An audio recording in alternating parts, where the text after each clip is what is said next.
Buonasera e ben ritrovati con l'informazione flash di New Sicilia. I principali titoli del pomeriggio e di 2 morti il bilancio di un incidente che si è verificato lungo la A29 direzione Birgi nel territorio di Paceco in provincia di Trapani.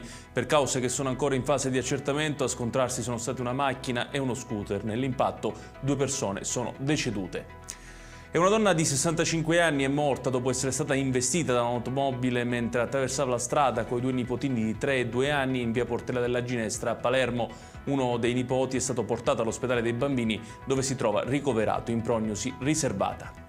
Si terranno lunedì 14 aprile alle ore 10 a Palermo i funerali di Laura Papadia, la donna di 36 anni uccisa a Spoleto lo scorso 26 marzo dal marito Nicola Romita. In concomitanza con il funerale l'amministrazione comunale di Spoleto ha disposto il lutto cittadino.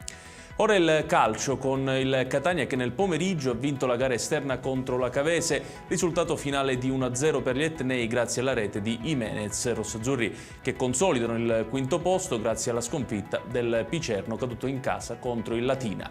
E chiudiamo con il meteo, pressione in diminuzione in Sicilia che porterà nella giornata di domani cieli nuvolosi o coperti su buona parte dell'isola, anche se non si prevedono rovesci. Temperature comunque in aumento con punte di 25 gradi nelle zone interne pianeggianti grazie ai venti di scirocco.